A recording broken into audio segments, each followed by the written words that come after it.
What happens when artists from different disciplines are thrown together and challenged to make something new? Well, the answer is genre bender, and here with the details on this year's mashup is co-curator Jen Zeyl, also a very in-demand scenic designer around town. Good to see you. Good to see you. So, a genre bender, basically the brainchild of City Arts magazine. This is like 5th or 6th year, right? So obviously popular event.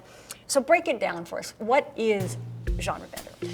Genre bender is a commission to artist duos, 5 pairs, that are selected through Leah Baltus, who's the editor-in-chief of City Arts, right. and myself. It's a commission for an up to 20-minute piece of new performance. Okay. Whatever that means to you. So you may be well known for one specific area of work, but you are welcome to explore another or jump into your genre bender partner's sort of genre. And then frequently that happens. So how do you choose the artists individually, and then how do you put them together? Is that, I mean, are you looking for like, okay, this is going to be crazy? So it happens through conversations between Leah and I, where she's bringing like, hey, I'm very interested in these people and the work that they're doing.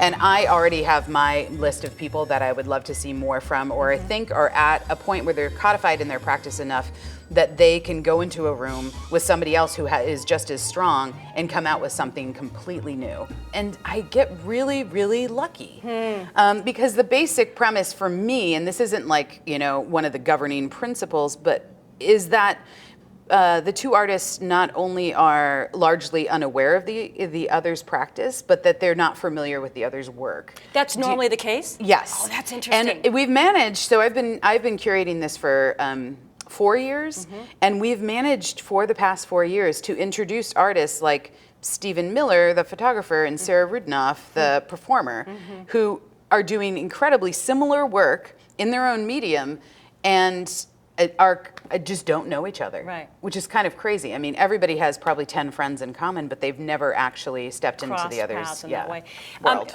It seems to me that there could be a lot of anxiety for the artists involved, like, wow, this could really fail, go down fast. So how do they deal with that? I mean, you're telling me that it's been really great, but I usually sort of vet that as I'm making pairings, because somebody for whom this would be terrifying and not seen as an opportunity probably isn't ready for it. Right. I mean, people have to be very bold to step into this, right. you know, right. in the first place. But I touch base with them about 5 times throughout the process, and so there's just enough time to get things on a path that everybody's feeling really strong and confident about. So let's just name, if we can, the 5 duos. Oh, the 5 duos.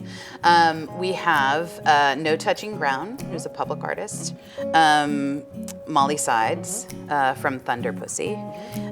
We have Hatlow, who's a theater director, and Shantina Vernon, who's a musician, playwright, performer.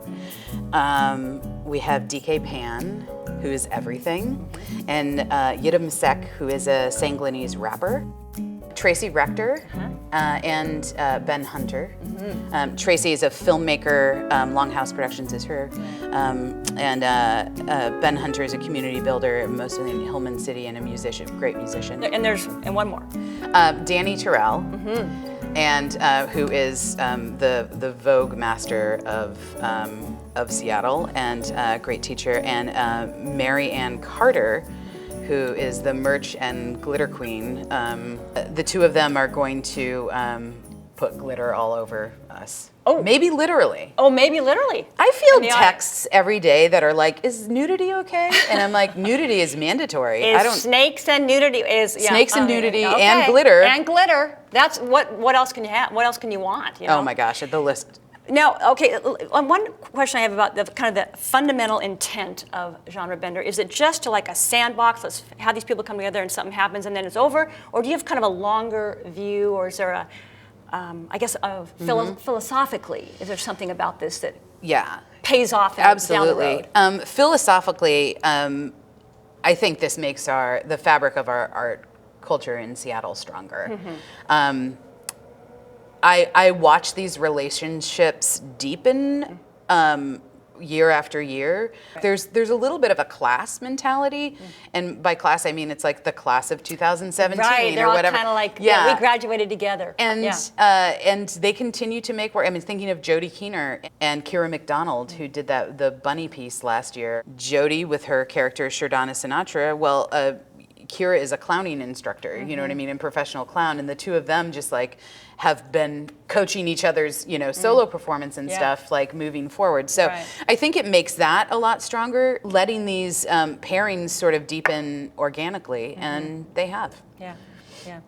Well, it's a really wonderful series. Genre Bender runs March 3rd through the 5th at Langston Hughes Performing Arts Institute in the Central District, and a Sunday matinee has been added due to popular demand. Also, you can check out Jen's design. It's beautiful for the Cherry Orchard. That is running now through February 19th at ACT. Well, thank you so much for giving us your time. My pleasure. And the dog hair looks beautiful. I'm going to pet you. I'm just like going a to little do puppy. A crown of dog hair. Yes.